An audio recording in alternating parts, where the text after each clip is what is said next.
Today on this Sonic Obsession, our favorite albums from the 80s.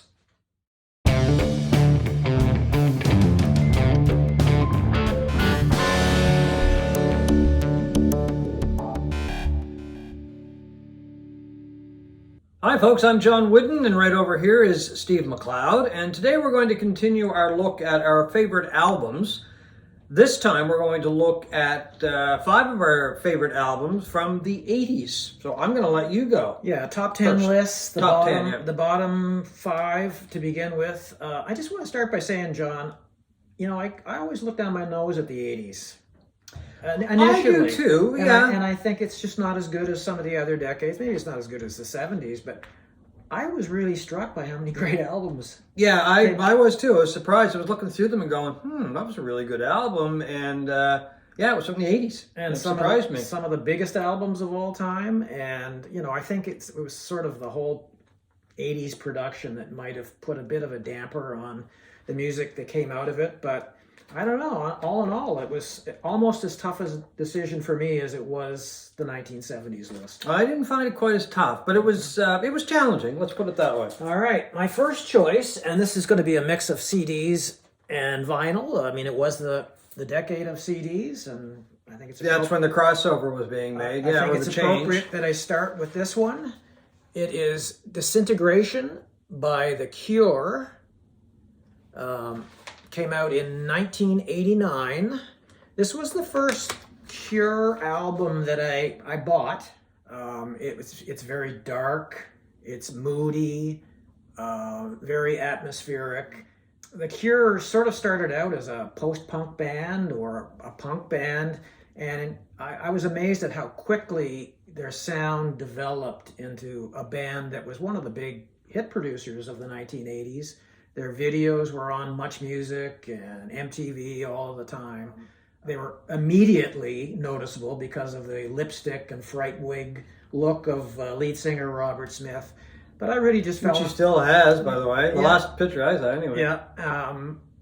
But I just really did fall in love with this band. I think it is just an absolutely fantastic album. And it is number 10 on my top 80s albums of all time. Oh, okay. My number 10 goes to Jeff Beck, and it is Jeff Beck's Guitar Shop.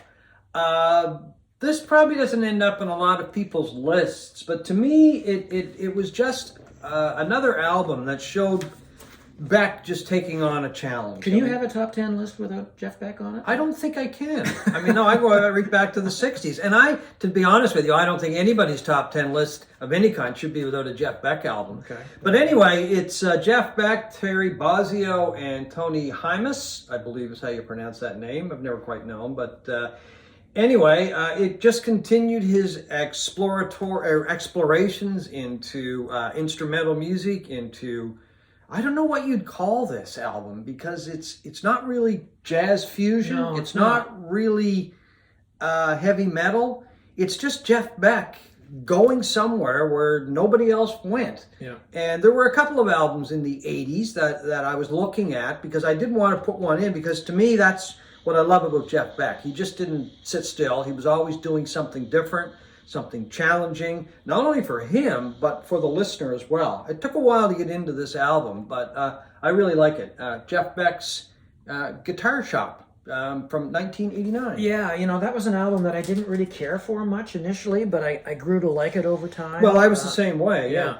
My number 9 album is, and this is a DVD audio version of it, Remain in Light by Talking Heads. Just an incredible funk album that came out in, what year was this? 1980, produced by Brian Eno. They were beginning with their previous album, Fear of Music, to sort of dabble in that kind of funk, almost world beat sound. And this one came out fully blown, and it was like, holy crap. Yeah, well, that's a great album. Yeah, why didn't I listen to this kind of music before this? And it was oddly enough, though, it's their... one of, if not their lowest selling album of all time. Oh, really? Yeah. Oh, that is surprising. And just incredible musicianship. Adrian Belew on guitar, Nona Hendrix on backup vocals. And Their next album was Speaking in Tongues, which was another full-blown funk album, which came out in almost in at the same time that Stop Making Sense. This is one of the greatest live albums of all time. Oh, that almost made my list, actually. So I'll let that one out of the cat's out of the bag on that one. It didn't make my list, but almost made just my an list. incredible album of danceable. Like if you can't move to this album, you have serious mobility issues. Something wrong with you. Yeah, you don't have the funk, as they would have say. the funk. My number 9 choice goes to an album from 1989, and it is Lyle Lovett and his large band. I could have chosen Pontiac as an album from Lyle from the 80s, or his first album, because all three of them are great. To me, they represent the trio of just fantastic albums that Lyle has done. Lyle's an artist who hasn't really made a bad album, but those are the three that stand out. This album, I really like it because it's got that full band. It really fleshes all of the incredible songwriting that Lyle does. You know, it kind of builds up the songs. I saw Lyle live with his large band once, and it was just amazing. I did see him with his acoustic group as well once. Not as good as the large band because it's a totally different atmosphere. But this has got incredible musicians on this album, including Matt Rawlings on keyboard, who was an integral part of Lyle's band. But it's just got those wonderful backup vocals from Francine Reed, just a very soulful singer who just added that extra punch. I mean, you're talking about funk and, you know, that punch, that soul. She would add that song, or that to Lyle's on Lyle Lovett and his large band. My number 9 choice. Yeah, we should say that we don't know each other's lists. I think it's important that we say this every time. Oh, yeah. This is all new to us. I can guess.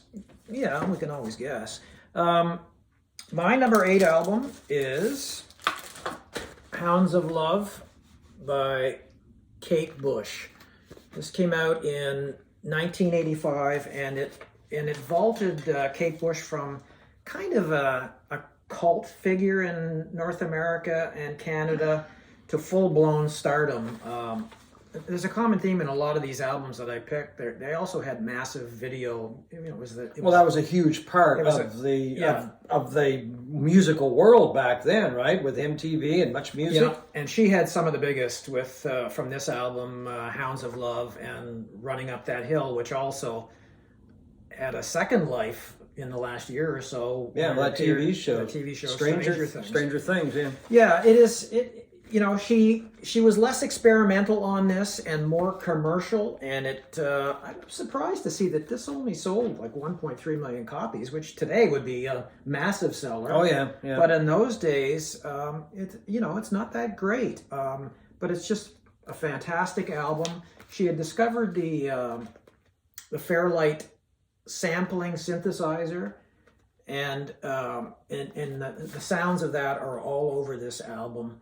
Just a fantastic album. Hounds of Love, Kate Bush. This is the audio fidelity version that came out a number of years ago, cut by Steve Hoffman and Kevin Gray. My number 8 choice goes to an album from 1984. It's the album that started my appreciation of the British group Ultravox. It's the first Ultravox album that I heard, and I had to go back and listen to a lot of their material that had been released previous to this.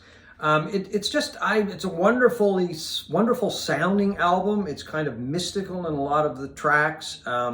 It's kind of got that magic feel, I guess, to it in some of the tracks, and old English feel to it. There's, I think, that Stonehenge on the front cover. There's a song on here called Dancing with Tears in My Eyes, which a lot of people should probably check out the video these days or listen to the song, because it's all about nuclear holocaust. There's also a song on here which is, I don't know, it's like very folkish and very British. It's kind of got that feel of some of those old British folk groups like Fotheringay and Fairport Convention, even though it's got more of a modern sound to it. But it's called Man of Two Worlds. And I think the reason that I kind of lump it in with those acts is the background vocals, not the background vocals, but the shared vocals between Midge Ure and a Scottish singer named Mae McKenna. And it's called Man of Two Worlds. Just a beautiful, beautiful song. And she just adds so much to it. She kind of reminds me of Sandy Denny. from Fairport Convention and some of Sandy Denny's solo work. So my number 8 choice, Lament by Ultravox. I gotta say, I'm always surprised by your love of Ultravox because it seems so out of sorts with your that's what I like your about them. taste of music. I mean, I would never have thought that you would like a British synth band from the 80s, you know? Yeah, well, I do. I mean, and this album it's got lots of synth on it, but it's, as I said, it's got that mystical, magical feeling to it that a lot of the other material that they did does not have it, especially the song Man of Two Worlds. Okay. Number 7 on my list is Shoot Out the Lights by Richard and Linda Thompson. You just giggled, so I'm guessing this is on your list somewhere. Just an absolutely fantastic album from 1982. Richard and Linda Thompson were a couple when they were recording this album. By the time they probably finished it, they were no longer a couple. It's one of those, another of the classic relationship breakup albums of all time. You can feel the pain on this album. You can feel at time the rage. I mean, there are a couple of British folkies. You can feel the tension on this album. The tension, yeah. You know, they're folkies, and I mean, I honestly can't remember which song it's on, but there's one song where Richard Thompson is playing electric guitar. One of the great guitar players. Oh, by all means, of all time. Yeah. And he's playing with such rage and anger. It's palpable. Just an absolutely fantastic album that started my love for Richard Thompson and Linda Thompson. And yeah, it's one of my favorite albums of the 80s. It's produced by Joe Boyd, the great British producer as well. That's right, who also produced, if I remember correctly, Fairport Convention, Nick Drake, I believe, did a lot of the British folky bands. Yeah. So number 7 for you, John. And number 7 for me is, and he did not know this, folks. I don't know if I have much to add to that. Actually, I added a couple of comments to your review, but yeah, I'm the same way. I love this album. I was late to it. I didn't get into this album until well after. What was it, 82? 82. Yeah, it was well after 82 because I didn't get into Richard Thompson until well after 82. I liked Fairport Convention, but for some reason I just kind of didn't listen to him for quite a while. Then I started listening to him again, some of his solo work, and went back to this album. I was like, whoa, this just blew me away. And you're right, he's just a fantastic guitar player. Well, one of my great regrets of that period of my life was not seeing Richard Thompson when he played here in Halifax. I missed that show too. Played at the Pub Flamingo, and it's not like I wasn't a massive fan of him at that point. It was that album, Shoot Out the Lights, that started it all and got me looking into, you know, I Want to See the Bright Lights Tonight and all of the past stuff. I did see him later on. I saw him in Toronto. Did you? Well, just a few years ago. And yeah, I mean, he does stuff with the guitar that it's just amazing. And that's what he does. He gets up and he plays. There's no jumping around. There's no light show. It's just pure musicianship in the highest form. So okay, that's our number 7 choice. Okay, we're about to round out the first half of our top 10 list with our 6th choice, and my 6th choice is So by Peter Gabriel. Almost made my list too. Yeah. Just an absolutely fantastic album by a guy who went into the stratosphere with this album. He was more of a proggy guy in his first number of albums, and this was, when did this come out? 86, I think? I think it was before 86. No, it was 86. Oh, was it? Okay. Yeah. A massive commercial breakthrough.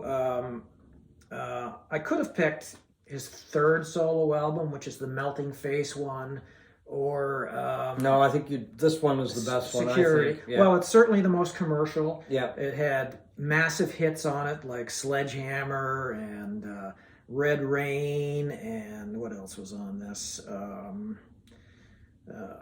Don't Give Up, duet with Kate Bush. Right. So there's Kate Bush back in the mix. Yeah, and he made some of the best and biggest and most watched videos of the day. The Sledgehammer one was this sort of stop motion thing that was on TV every 20 minutes, on Much Music or MTV or any of those. Produced by Canadian Daniel Lanois, who has his hands on a few albums on this list of mine. Oh, does he? Okay. Everything he touches was different and just absolutely fantastic stuff. It topped the charts in 7 countries, including the UK, and sold over 16 million copies worldwide. Boy, that's a lot of albums. That's probably why he just kind of disappeared after a while. Yeah. I mean, now he's making a comeback. He's touring again, I think, now. I'd love to see him. I just yeah, think me he has too. one of the greatest voices of all time. Your number 6. My number 6 is Brothers in Arms by Dire Straits. Good choice. I love the first album by Dire Straits. I like the other albums by Dire Straits, but I love this one as well. We have from time to time talked about perfect albums. This is a perfect album. Mark Knopfler is an outstanding guitar player. Mm-hmm. He, like Richard Thompson, Dave Gilmour, has his own sound. It's a sound that he has, featured in numerous albums, both with Dire Straits and, of course, with his solo work. You instantly know that it's Mark Knopfler. He basically was the engine behind that band. That took off, too. That just sold millions and millions around the world. They toured nonstop. And then, of course, after a couple of years of doing that touring, he just kind of stepped back and he made solo albums and very toned down from his Dire Straits work. Mark Knopfler, I mean. But anyway, I think that's just the icing on the cake as far as the Dire Straits run goes. I have to disagree on it being a perfect album. It's a great album, but I cannot stand Money for Nothing, that song. I love Money for Nothing. I get a kick out of it. I want my MTV and all. I can't listen to that thing, and so it's a 9. Okay, no, I'm going to give it a 10. I don't really like Sting that much, but I like him on that song. So that, folks, is the bottom half of our top 10 list of favorite albums from the 1980s. We'll be back with another show with the top 5 of our 10 favorite albums on this Sonic Obsession.